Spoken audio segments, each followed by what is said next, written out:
My husband had a vasectomy. Say that louder. All men. They also told us in Share that pulling out doesn't work. No. But in reality, it's actually quite effective. It's quite effective. It's quite effective when done correctly.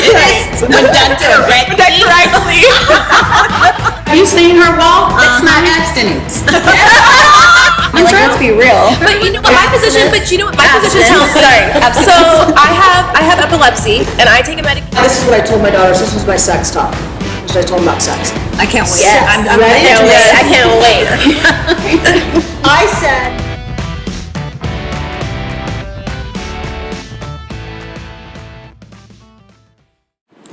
Welcome to Girl Time in Reno. My name is Laura Garcia. It's so good to be back with you. I'm here with my co-hosts Shonda, Destiny, Leela, Shivani, and Marva.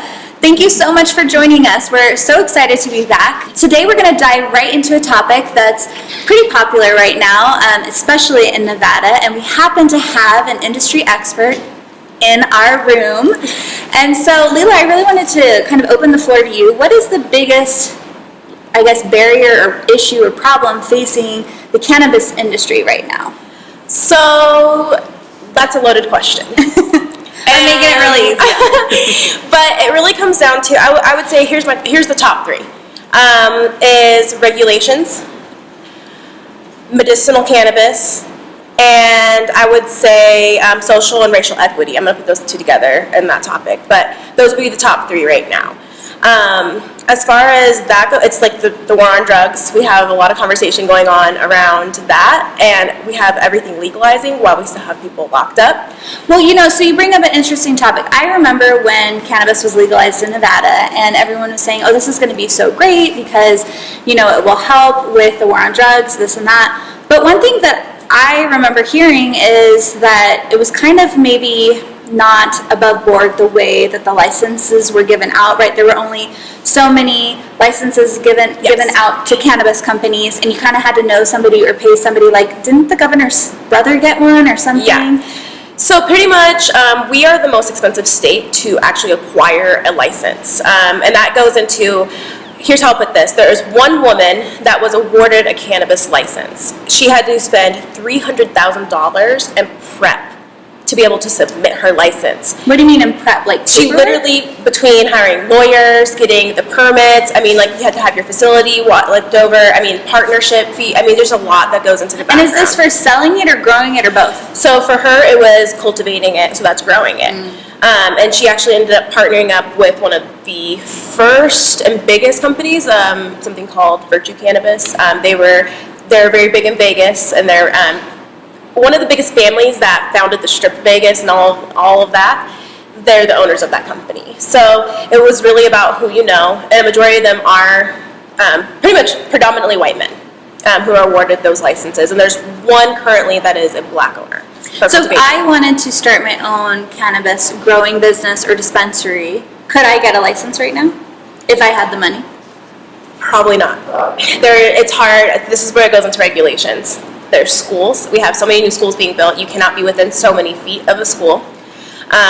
So that's location and regulations are making it really, really hard for us to open them up, find the places, and it's kind of a lottery system in some ways. But it'd be really, really difficult. What are your opinions on those regulations? Do you think that they're best serving the community, or do you think they're just unnecessary red tape?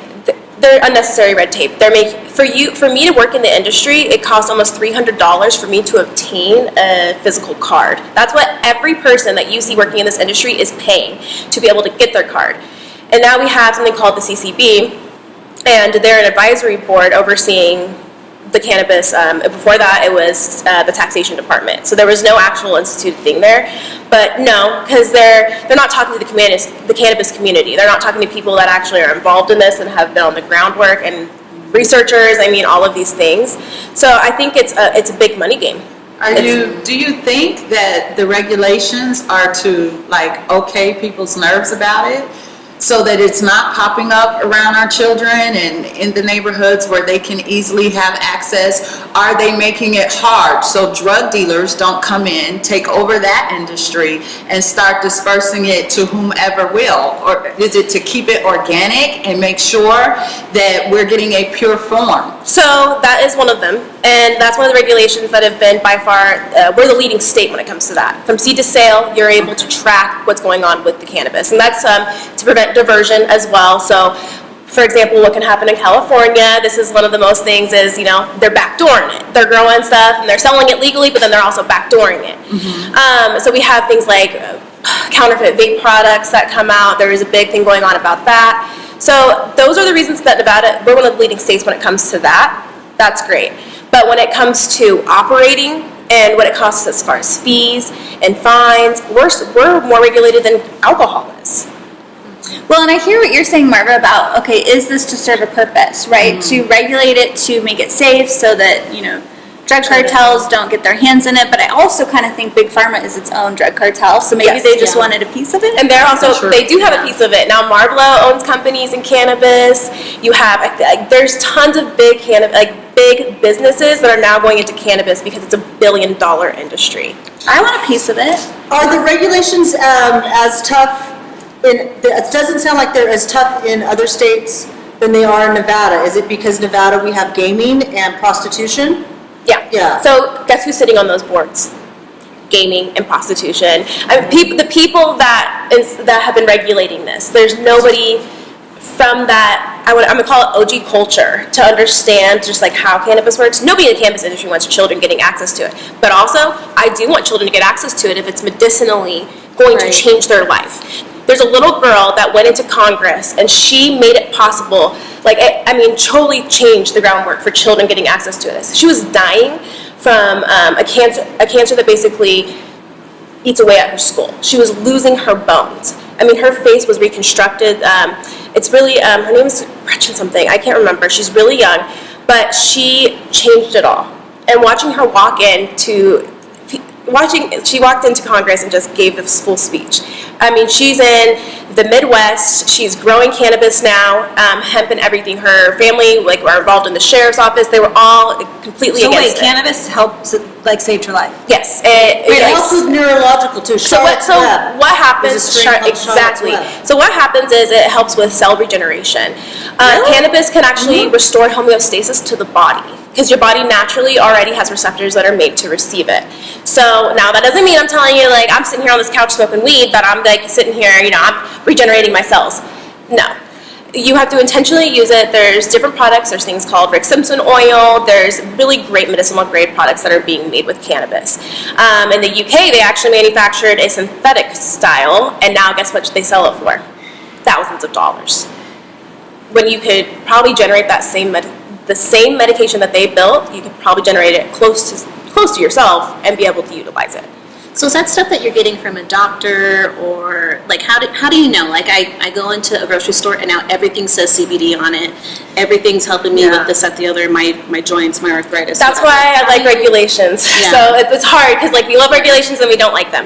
But really, that's what's hard. You can't when you walk into, let's just say Whole Foods is producing this product. I can't walk into them and say, I would like a COA on this product today. What's a COA? I forget the full name of it. Basically, it's the full lab. So you can see it tests for heavy metals, it's testing for molds and microbials. This sheet of paper, if you ask in a dispensary, they legally have to give you this piece of paper. Ooh. And then you can see, and that's what it's been tested for. I wish we had that for our food. That's what I'm saying. So is that where you're going? Is that where you need to go if you want something like this? I would, dispensary? 100%. Yeah. I would recommend going in, I personally recommend speaking with your doctor. Yeah. Because no bud tender, nobody that's not certified to diagnose you. They're not going to diagnose you, but I think it's healthy to speak. But are the discuss doctors it. or the physicians up to speed on the benefits of cannabis? Surprisingly, I can't even imagine they would no. Surprisingly, no, and then some are, and that depends on the doctor. That depends on the doctor if they're doing the work. So you can get your license. You're a medical doctor now. Are you still doing the work to improve yourself as medicine advances? No. And nursing school, we don't only discuss that, they get payback for how many prescriptions they can give you. Yes. So Yes. even if they did know, they would rather you, I hate to say it, but they're in the business for it. You know, the pharmaceutical, Yeah, that's the as truth. Laura just said, you know, they're gonna write you a prescription rather than tell you to go down to the dispensary and get something that's gonna help you. Because you can make it yourself. One of the big things I'm interested in how cannabis could replace prescriptions for is, you know, like sleeping benzos, sleeping 100%. medications. Because isn't there a new, I don't know if it's new, maybe it's very old, No, news, you- but CBG? Okay, I love this. This is the realm this is what got me into cannabis, is breaking it down and understanding how it works in our bodies. So CBG, it's called CBGA, is the raw form of that plant. So CBG is really great for our gut, especially for women, but there's something called CBN that is used for sleep. And CBN is the end result of cannabis. So let's just say that you have a piece of cannabis and it's been sitting for a very, very long time. It's now going to lose that THC aspect and it's converting into something called CBN. When you consume that, it thins the blood-brain barrier in your forehead, and then it allows you to sink into REM sleep. And we need REM, and we really don't get REM with all the simulation that goes on in our world now, because we have screens, you have phones, all of these things disrupt you going into REM sleep, which is like where we store everything. Your brain goes like this, like your eyes when you go into REM sleep, they go like this, they go diagonal. That's your brain storing your short-term memory, it's dealing with your stress, your trauma, so many of those things. But when you take a sleeping medication, you actually, it lets you fall asleep, but it does the opposite for your brain. Yes, It's you're actually suppressing. causing like early onset dementia and memory loss, and Yeah. years of taking sleep medications are really Is it the same with dangerous. melatonin? Melatonin. I don't know. No, they utilize melatonin with CBD actually in some products, and it just is like that extra aided. If you think about it, it's whole plant medicine. That's full circle right there. Is whole plant medicine. I mean, you look at the Amazon, and they say that there is some of the sources to curing some of the different diseases that we have in the world in the Amazon because of plant medicine. That's like one of the things that I remember one of my biology teachers saying, but that's really true. When you break it down and you start looking at the plants, we in the U.S. don't have great research on cannabis. I read medical journals, and they are so in-depth, I have to get a dictionary to read these things, but when you start to look at it, it is showing the difference in people's lives. Yeah. You know, Okay, I have a question for you as a business owner. Yeah. So, you know, with workers' comp, for example, and if somebody has an accident, they fall off a ladder, they have to go get drug tested, and then it affects workers' comp. Now, since marijuana is legal, if somebody has marijuana in their system, does that discount workers' comp, or how does it all work? Okay, so currently, I'll go off the state of Nevada, what I know they test for. Technically, if I were to get pulled over, let's just say, and I'm fully sober, my blood would still test as if I had just consumed. That's how low, I forget the word, but how low of a level they have it set at. And how do they test if you get Blood pulled test. over? Blood test. They do a okay. blood test. If you refuse to do that, it's a whole nother process. It's a very complicated system right now. They would get dinged if you look at it that way. They would be You would get a compromised. DUI if you got pulled over, tested, It would, and you were sober. And I was sober at the time. Because I consume daily, but I also am consuming products that don't actively make me high. But they do have forms of THC in them, and based on what would happen, they would be able to pursue me for a very DUI. frightening. That's how low that they have it set. So that's how little research we have going on and establishing these laws and regulations when it comes to cannabis, because it is so new. So, but for workers' comp, so same thing, if you They would be had. affected.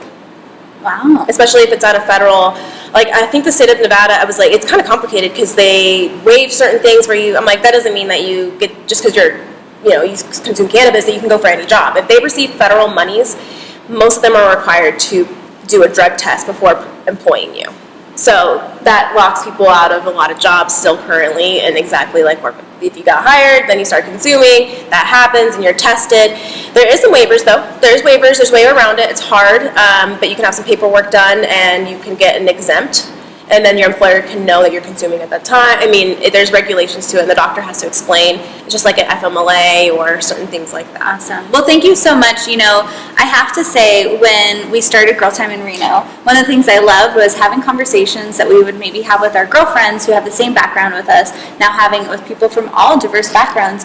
But this is honestly a conversation I don't regularly have. So it's all new territory. It's fun. And so kind of wrapping this up, I just want to kind of go over closing thoughts. If there was a way that people could support the cannabis industry, or what would you want, you know, the everyday listener sitting on their couch to know or do or talk about? Have the conversation. That's where it starts. That's where we begin to destigmatize. That's where I started with my family. That's where I started with my friends. And now I have conversations happening and people becoming educated. I even changed my own father's mind. And it's more so do the research, because it's not being done for you, and it's not being done by our government right now. So you have to do it for yourself.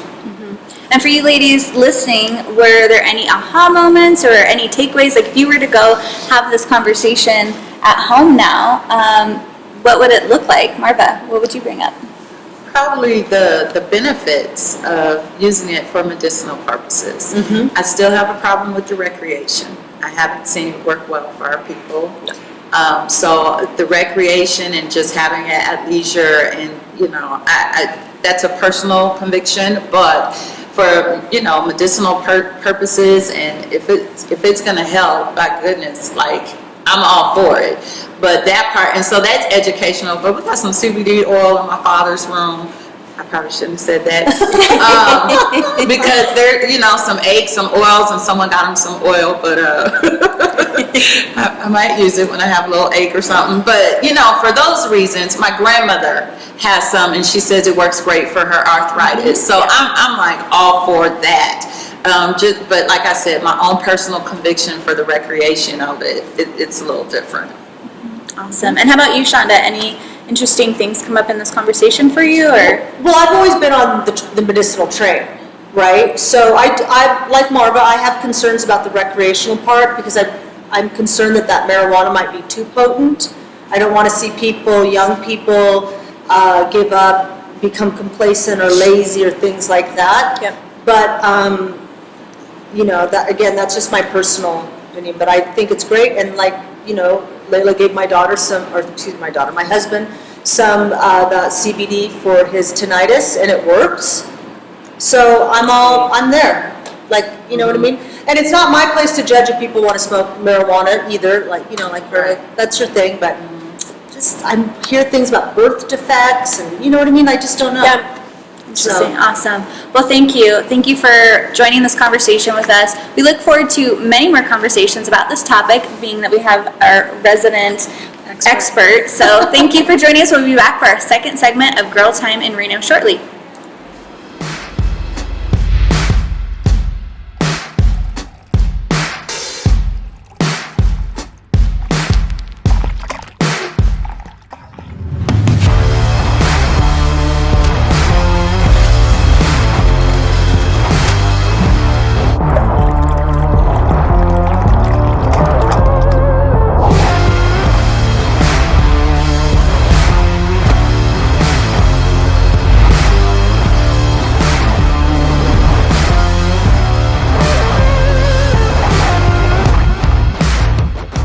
Welcome back to Girl Time in Reno. My name is Laura Garcia. I'm so honored to be here with you all today. I'm with Shonda, Destiny, Leela, Shivani, and Marva Elaine. Thank you so much for joining us. We're here for our segment 2 of this week's episode of Girl Time in Reno. We're going to be talking about something that a lot of women have experience with. That's birth control, right? Can you think back to the time that you got your first birth control? Was it something that you used? Is it something that you don't use?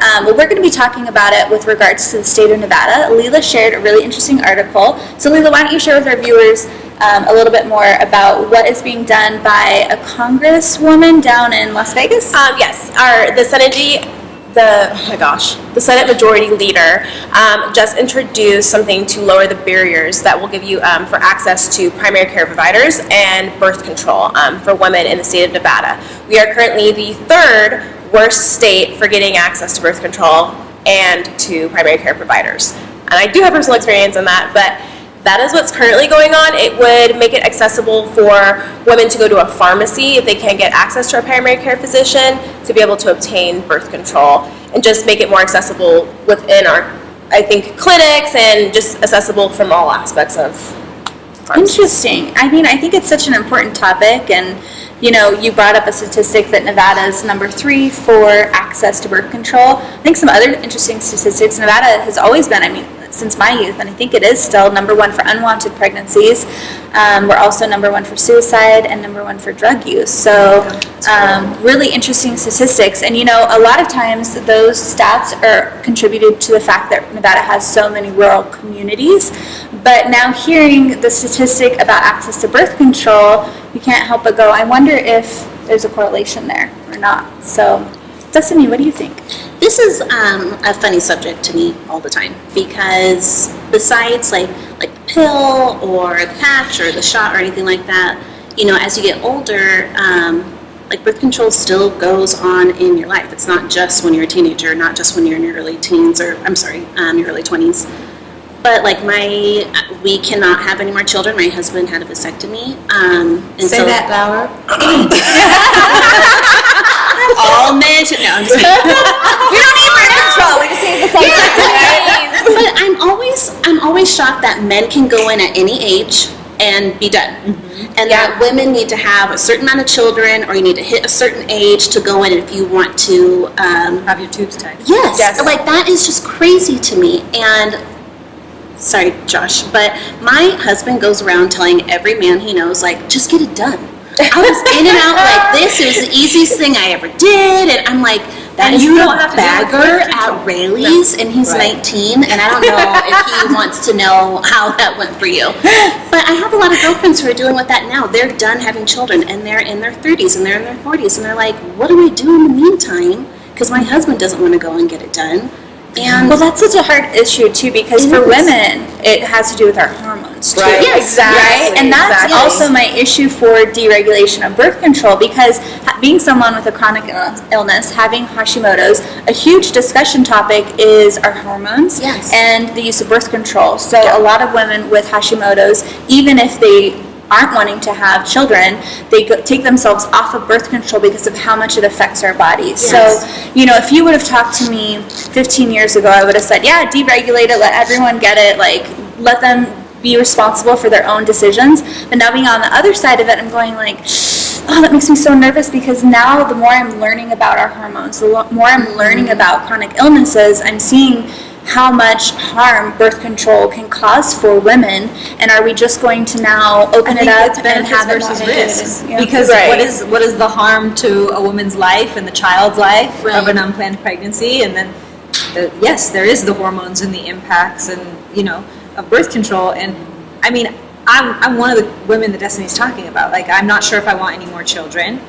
I don't want to do something permanent, but I don't want to take birth control anymore because I don't want to have the hormones in my body. right. Right. But a vasectomy, right? Like, it's reversible actually. So that bagger. Yeah. It is. Have you seen those? He could not impregnate 10 girls in college. So really, why my house is like, He could get you guys aren't allowed in. But like, I've seen this on TikTok lately. It's actually like a trending thing where they say, you really want to stop unplanned pregnancies, right? Well, let's just mandate vasectomies. They can be reversed. When a man reaches an age and is at a place in life where he can take care of children, we'll reverse his vasectomy. And then it goes, oh wait, did that just make you really uncomfortable? Did me your talking body- about regulating a man's body just make you feel weird? Your body, your choice. Wait, that's what we do to women Crazy. all day. Crazy. And I was like, this is on point, because I think everything Laura just said is very good concerns. We do need to be more aware, and there needs to be Right. more education Yes. and more understanding of how birth control will affect you and act in your body.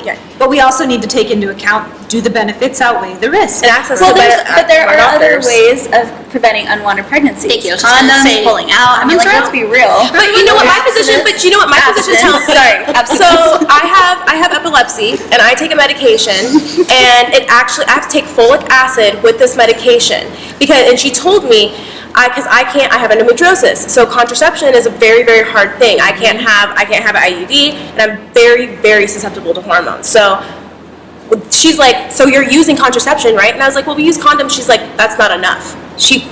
I have heard that from 3 of my different doctors. That is not enough. They also told us in Share that pulling out doesn't work, but in reality, But it's actually quite effective. But it's quite effective. It's quite effective. I spent 2 years trying to get pregnant It is without birth effective. control method. It is quite effective when done correctly. When done correctly. They don't tell you that in Share, but I did some research on it. It's like, your odds of getting pregnant You know, that last minute pre-swimmers pull-out. are like 0.0001. So if you actually pull out, it's actually pretty much 100% But effective. they were relying on men, and it's like, But I'll put it better like this. I'd rather rely on that sometimes than, let's just say it, them coming inside of me with a condom on. What happens if that thing, that's a barrier. Right, That's right. I don't know. I don't know. And it's, never mind. And we, to take in a thought too, we have to, people are having, or women, are having a tougher time conceiving and getting pregnant Yes. as well. And it seems like, just from the women that I've dealt with who started early in their teenagehood, that once they got married and decided, okay, I'm off of birth control, they've had so many complications Yes. with getting pregnant. And, so I think the education, Yeah. so that you can make that decision, I think is the best thing. The hard thing is, though, then we're talking about education, right? About the hormones and the negative impact of birth control, but then we're going up against the education and the dollars behind big pharma going, no, take birth control, right? Right. So, I mean, if it comes down to a war on education, the bigger dollar amount is going to win, always. And there's just not enough information out there, right? Because there's all these things going on with women's hormones. There's all these things going on with chronic illnesses, autoimmune diseases. No one knows exactly. When I was diagnosed with Hashimoto's, and I said, well, what does that cause from? Oh, well, it could be genetic. I said, no one in my family has any issue, any weight issue, any autoimmune issue. There's nothing. And they said, oh, well, it could be exposure to radiation. And I thought, what? So I started to go and research it, and what that doctor was referring to is potentially like in the 60s when people would get x-rays of their teeth from the x-rays. And I'm like, well, I'm obviously not a child of the 60s. So they don't know. And, when I was talking about, okay, well, I have Hashimoto's, what should I do? Oh, there's nothing you can do. You just need to wait till your body attacks your thyroid, then we'll cut it out. No. And I'm going, wow. what? Like, so when we were talking about the topic of doctors understanding cannabis or even doctors understanding hormones, it's like, I don't trust that they're going to have enough knowledge because of my own experiences of them not having knowledge on chronic illnesses, right? It's like Western medicine versus Eastern. Yep. I mean, it's a whole thing. So There's something in the Sweeney community that we say, it's a joke, but sometimes you know more than your doctor. Because we're sitting here researching and constantly looking at how to make ourselves better. They don't put that work in like the same that you do when it's personal to you and your your quality of life. But I think it should be personal. I think you need to educate yourself, mom, you need to educate your children, your daughters. When my daughters, this is what I told my daughters, this was my sex talk. This is what I told them about sex. I can't wait. Yes. I'm ready. I can't wait. I said, sex is wonderful. Oh, you're gonna love sex. But you should have sex with someone that you love, right? And so when both my daughters got into relationships and they loved these boys, I said, okay, you're gonna have sex. You're 16, you gotta be responsible. That means we need to get you on birth control pill. So I took them and got them on birth control pills, and the boyfriends had to get condoms. And it was so funny because I would say to the boyfriends, do you have condoms? And they'd go, You yeah. are my favorite person. You are my you favorite sure? person. That's me. I say, are you sure? Tell me what size, I'll go buy them for you. No! I have condoms. And I said, okay. I knew that good Marva. So, and then it didn't work out for them, because of their hormones, and they have endometriosis and stuff like that. But that's all, you have to educate yourself on what works for you. But there's methods now. Women are talking about, my sister recently went off of her contraception, and it was because of hormones. And there's books, beautiful, I love it. Women are out there talking about how you can safely enjoy sex, because that's what it's there for. Right, It's to be enjoyed. It's what sometimes we get this taboo, like, oh no, it's only for. I don't know anyone who thinks that. I grew up in a rural area, and it was very, very. Yeah. It was very. There's But people out there that think But that. we need to, okay, Kumbaya, kumbaya. It's for enjoyment. Yes, it you is. know, so I'm not going to change the topic because birth control is important, but so is orgasms. So Yes. we're Oh, not stay tuned. having I didn't see that coming. orgasms. I think that's what Like, what are we doing? It's not just procreation. You know. I see a future topic. Yes, too. but I do so too. with the birth control though, we don't talk about abstinence enough, Mm-hmm. and just I believe in it, I wholeheartedly, and I think that and there's probably going to be some argument. I'm arguing in my head already, so. Mm-hmm. But the part that our bodies are something very special. And that we house something and we have something that is like a treasure. Yeah. That everybody should not be able to talk about our treasure. Everybody should not be able to experience me. Exactly. That's what makes me, and so when you're talking, I agree with the conversation that you have with your daughters. And I have the same conversations with my sons that, you don't want everybody to know how you are and can describe parts of you. That's not for the world. That is something very sacred. And for women, it's all about our bodies, like how we open up and how we receive. And I'm like, you have all these different sizes going. This is how I talk to our young ladies, going in and out of you. And so it makes it like it's a regular thing. But if you want to make sure that you stay sacred for that someone special, That you for love. that special relationship, then it's going to change that. If you're too hot and you like, I gotta have it. Now we need to talk about contraceptives, and I had to be very careful because in the church community, it's like, no, we're abstinence, Right. baby. Abstinence, Your right. daughter, have you seen her walk? That's not abstinence. That's saying I am getting it on a regular basis. That's called And every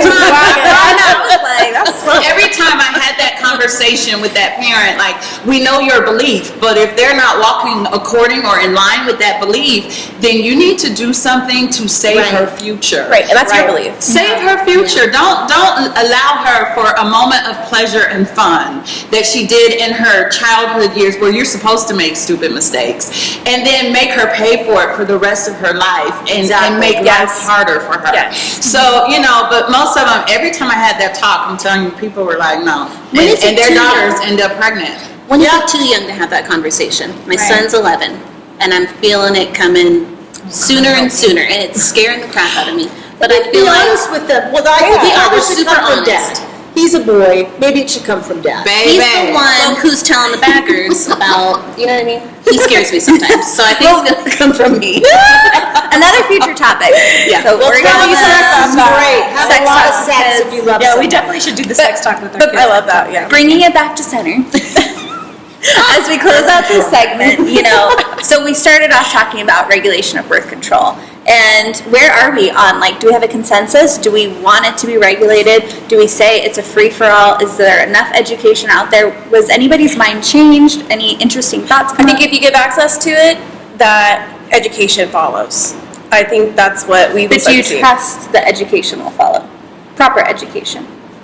To be honest with you, for Reno, what I'll tell you is I've had the best gynecologist ever as far as giving that education. I think that But they'll we're talking receive across monies. the masses, right? But I think what's going to happen is you're going to see this happen, and then people are going to start receive monies from certain grants, nonprofits, and other aspects that will then open up those avenues that we're talking about as far as education. But right now, they're just like, it's like they can't touch it as much because they don't have the money or the time. But I think it's hard. It's a hard one, but I think it will help if we lower the barriers. Because it says not just to birth control, but to primary care providers. So Right, well, and that's a whole nother thing that we're definitely in a detriment, specifically in Reno with having enough primary care providers and. Any providers. But thank you for bringing this topic up. I think I'm still on the fence. I still feel like, I don't know, I don't want people to mess up their bodies with hormones and. I'm for it. I am too. Yeah, Yeah. I say lower the regulations, get more birth control out there. I think the benefits outweigh the risks. You do. Interesting. Well, thank you for enjoying. Thank you for enjoying this conversation with us.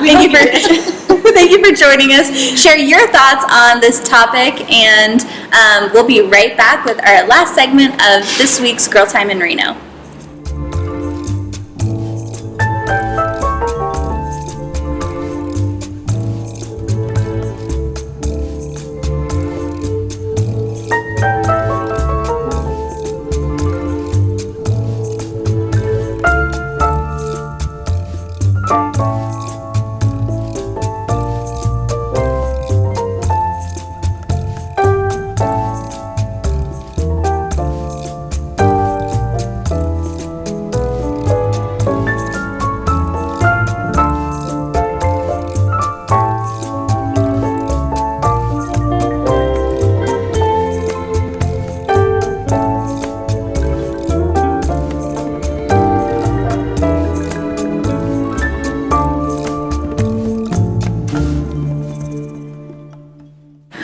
Welcome back to Girl Time in Reno. It's so good to be here for our last segment. Before we get to our catch up with the ladies, I do want to acknowledge that on the break, I was corrected and informed that we no longer say marijuana, we say cannabis now. So for all of our cannabis fans watching, I apologize. I now know, and we are going to refer to it as cannabis. Yes. So thank you for joining us for our last segment of Girl Time in Reno. I want to do a quick catch up with the ladies. I'm starting to really look forward to this part of our episodes, and so I want to start with Shivani, because Shivani recently was on a live event called Social Girl Boss, right? Social Boss Lady. Social Boss Lady. And I was so curious, how did it go? Tell us. It was so fun. So it was a virtual event. It was actually put on by my brother. He did an event last year, so exactly a year ago, called the Social Realtor. And it was for putting out content in the real estate industry. And it was in San Francisco, and he flew in all his panelists. And that wasn't feasible this year because we're still not there yet. So we did it virtually, and it was pretty cool because people could buy tickets and be there from anywhere. How cool. And the other panelists were such boss babes. I mean, like Chelsea Pitts, who's written 2 books specifically to real estate, but about putting out content. And we got to share, just like real, true tips with the people on the panel about how we've incorporated social into our lives. And the interesting thing for me during the panel was that, people have their concerns, like, how do I look? I don't like how I sound. I don't want to put myself on video. And I'm like, well, my brothers actually said this best to me, because they said they had a video guy there one day, and of course they're my brothers, so they don't tell me that the video guy's coming, so you've got like 2 minutes notice. And I was like, I don't want to, and they're like, you were fine coming to work like that today?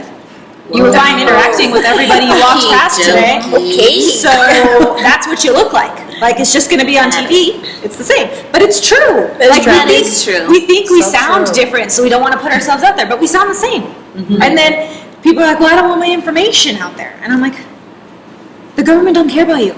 Yeah. They just don't. They already know. Nobody's worried. Your phone's listening to you all day anyways. It's just to sell you stuff. Put it out there.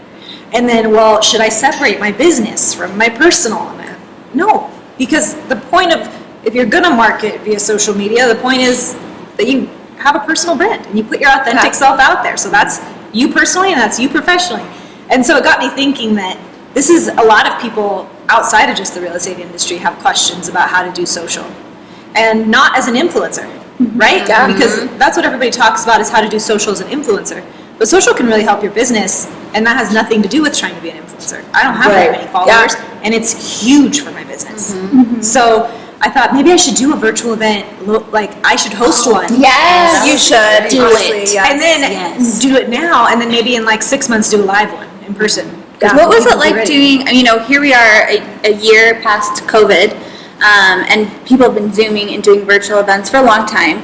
How was it doing a virtual event? Do you feel like there's still a market for that? Were people engaged? What was it like for you putting it on? I think that it will 100% stay after. Me too. Because of the fact that people could buy tickets to this event, and all 6 of us panelists were in different places, and everyone could connect, and they still got what they wanted out of the event, and more people bought tickets. It was to benefit a charity, No Kid Hungry, and more tickets were sold, more money was raised, because people get nervous about going to a networking event in person and making the small talk before, and who am I going to sit next to, and what am I going to wear, and you could do it from your couch, we couldn't see you. So we have a lot of boss lady entrepreneurs who watch the show. If you were to give them the biggest takeaway from this event when it comes to social media, tell us what's your number one? Get out of your own way.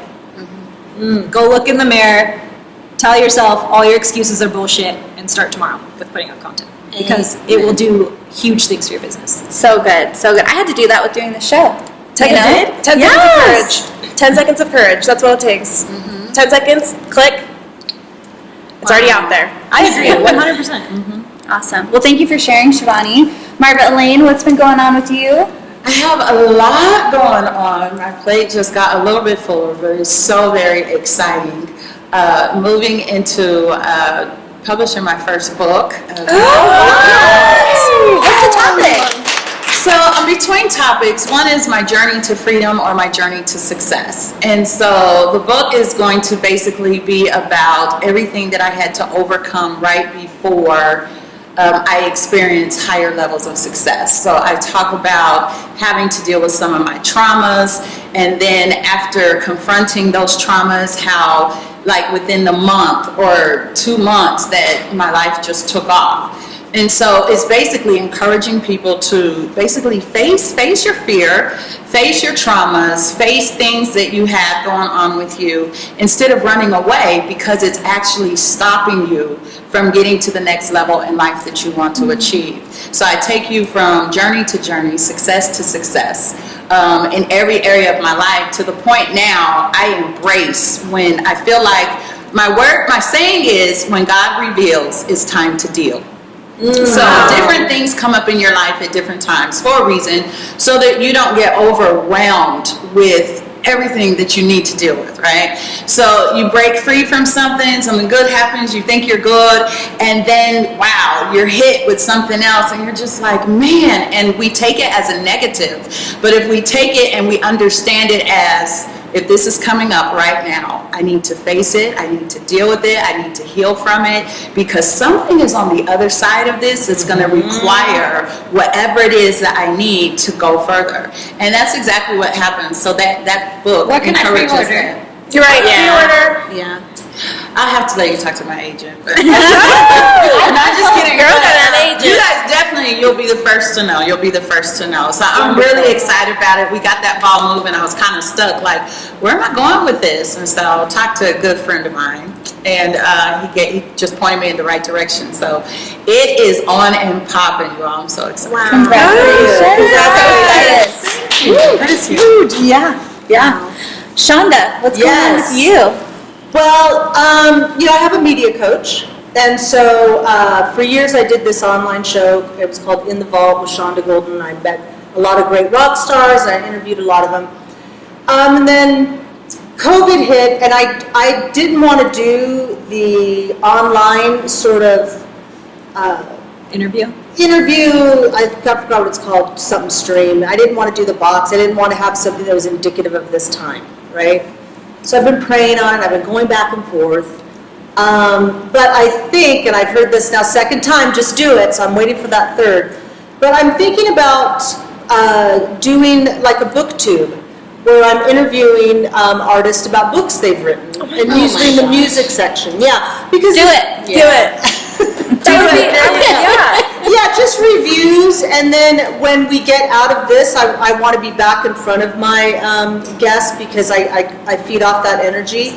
But I love to read, and there's so many good rock star biographies out there that I feel like they don't get enough attention.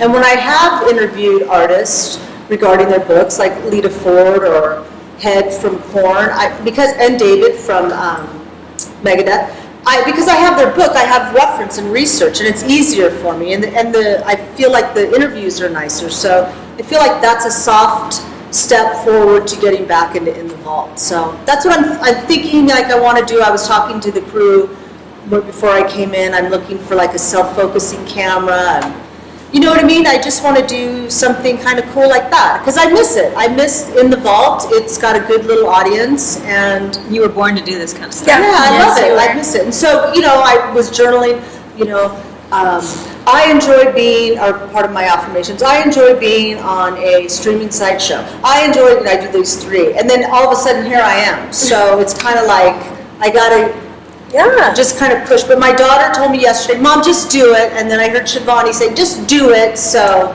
Just do it. Laura, Yeah. so that's what I'm trying. I'm working with a really great media coach. And so it's just kind of, Awesome. yeah, so I'm excited. Well, we can't wait to see and support Thank it. you. I'll just shoot it in my library. It would be a really cool thing. Your library is beautiful. Yes, Thank it would. you. Yeah, Is thanks. that Hogwarts status? I haven't seen it. Is that what? Is it Hogwarts status? No. I wish. I need more books. All right, Destiny, how are you doing this week? Doing good. I am working on like leveling up for myself. So I hate like chains. I hate feeling like I have to stick to something like a certain schedule. I just like being there and going with it and doing with it. That's just how I am. That's not working anymore now that we're growing. Code is growing. Code is going through a huge growth spurt. So I'm thinking at the end of the year, there's an opportunity to have 3 more locations. Wow. She said 3. So we'll see. We're trying to figure out how much debt feels comfortable in our house with opening up all those locations. And how in the hell am I going to split my time? So right now I'm trying to figure out, do I do one of those calendars where I literally, like, every single hour is dedicated to something, every single day is dedicated to something? I'm having a really hard time with it. Because I'm very, like, systems and processes. Just because in my you own own them, life, you don't have to work in each of them. okay, yes, so in my own life, I'm good with that. Like, at home, the house, we're all on a schedule.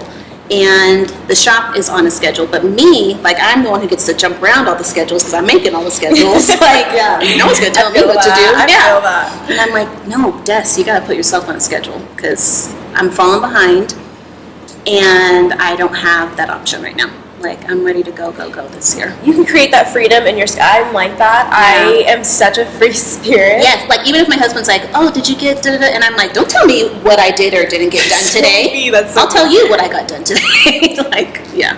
But you'll be able to create that for sure. That's That's amazing. amazing. So, thank you. And you think of it as temporary too. I mean, I often am not stoked at what a prisoner I am to my time blocking, Yes. and I feel like I'm a robot sometimes. Yes. But I'm looking at it like this is a specific time, and I'm going to get to the other side of it and have more freedom.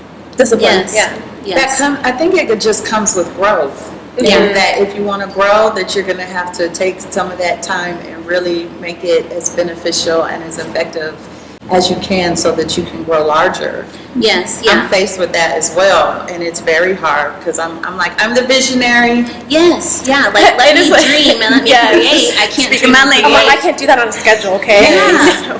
And I'm also trying to figure out, like, who am I now that the shop is getting a little bit bigger? So before it was like the brand was the coffee shop, and now there's Destiny who owns the coffee shop, and now there's like this fun stuff, and I'm trying to figure out, like, social media wise, how do I do all the boxes? How do I show this is my real life, this is work life, and this is work? I feel like there are 3 different brands almost. Yeah, Talk to me, girl. Yeah, Come talk to me. Okay. Yeah. Let's- Yeah, you got a resource right here. I think it comes down to what are you selling? Like, what's Yeah. your end goal with your social media, and what's your message? Like, what are you all about? Yeah. But thank you for sharing. I feel like this is such a good topic that I think so many people can relate to. Yeah. And I see a time management episode coming up in our Please. future. Yes, for Oh, sure. my goodness. Please. Yeah. Yeah, I live off of the list. Me too. I'm good with the list, but I It's the think I structure. have to It's like the structure, like time. narrow it down to But do you each have box. to? Yeah. I think right now I do. list. No, I think that's how I've been living. It's not working anymore. Oh. It's not working. All right, so Leela, give us your latest. Put on space. How would I put this? I still put it this way. I am on the verge of collapse and on the edge of, like, peaking to greatness is how Nice. I will Yeah. literally place that. Because I can resonate so much with what you're saying right now. I think we all could. Really, because I'm in this place of I'm in a funk. It's really hard. I have my super powerful days, and I feel that growth is not linear, and it's truly like a caterpillar. Like, it can be a little bit painful. And stepping outside of my comfort zone the way I have, we talked about it last week, I completely threw like a crazy wrench into like my life. With COVID, it just really showed me like what I want to do, passion, purpose. And in order to do that, I had to break away from a certain norm. And I went independent. I went from working for an employer to completely working for myself. And I had to look at my partner and say, are you, and I also had to do it for my health. So all of that is something, I'm a go-getter. I worked 2 jobs, went to school. That's literally how I've always been. And then it all stopped. And I can't do that anymore. I feel like a caged person, not being able to have the ability to do things the way I did before. So I'm really having to go through, okay, wait, how do I do this? How can I make this work with who I am? And I know that, I always say this, I am capable of doing it. Yeah. It just says I have to redo it. I have to look at how I'm doing it and break it down by time and give myself time. Like, I have to give time. I think you got to look forward more too, because it's not about how you did it before. It's It's about how you're gonna do it now. See, and that's kind of where I'm stuck and having to Yeah. break, and I'm having to discipline myself again in a certain way, where it's like the same thing. I have to make those lists. I have to make it all work. And Do I'm you have scared. good clarity on where you're going? Like, I do now. Like, that's what I do. I've come through that certain part of it, and I see clearly. And I'm like a person that, I love so many different aspects. I have so many different passions, but I'm definitely an entrepreneur. I am definitely not a person that you will see in one area of things, but right now I see a clear path to the first thing that will get me to putting my hands in everything that I want to do. So, I mean, really, I'm just on the grind right now. There's a lot of things I have in my fire. Yeah. So I'm just nourishing that and focusing on it, even when it gets really, really hard. But I'm doing all the things in my life right now to really set myself up for those things, so my list will work. So, because I'm a person that's neurotic. If I don't have the list and I can't follow it, my day falls apart. So I'm learning how to reshape that for myself, because it's about where I'm going, not where I was, like Shivani just said. Yes. And I see all of you beautiful women, and where you started, I get to hear behind the scenes about just what it took to build that, and watching you with your daughter. And I was like, she built that with her daughter. I'm like, you know what, it's okay, lupus is like my child, so I'm gonna do it. I was like, I nourish it like that, so I can do it. And being here every week really shows me that I can do it. So that's where I'm at. Yeah. What about you, Laura? I'm waiting. I know, you over here working it. Give it to us, girl.